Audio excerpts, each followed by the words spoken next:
በ2018 ዓ.ም የኢንትራንስ ኤግዛም ተፈታኝ ከሆናችሁ ግዴታ ይህ አፕሊኬሽን ሊኖራችሁ ይገባል ማለት ነው። ይህ አፕሊኬሽን እንግሊዘኛ ላይ በጣም ብዙ ጥያቄዎችን የምትሰሩበት አፕሊኬሽን ይሆናል ማለት ነው።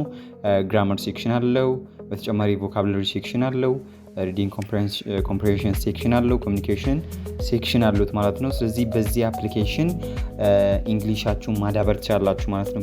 በጣም የሚረዳችሁ ነው። በየሰብሴክሽኑ ከ50 ከ100 ምናምን በላይ ጥያቄዎችን የያዘ ማለት ነው። ፎር ኤግዛምፕል አንዱን ከፍተን ከተመለከትን ቮካብላሪ ላይ አሁን ለምሳሌ ወደ 8 ሰብሴክሽኖች አሉ። እነዚህ በሙሉ የወጡት ከኢንትራንስ ኤግዛም ማለት ነው። አንዱን ነክተን ከተመለከትን እዚህ ጋራ እንድትሞሉ ይጠይቃቸዋል። ጄስሌስ እንደዚህ ሞልተን ማለፍ እንችላለን።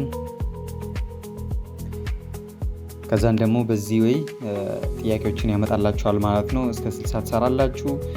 ከዛን ደግሞ መጨረሻ ላይ ከሚገርም ኤክስፕላኔሽን ጋራ የሚያሳያችሁ ይሆናል። ይህን አፕሊኬሽን ለማግኘት ቴሌግራም ቻናል ጆይን ማድረጋችሁ እንዳትረሱ። ፒስ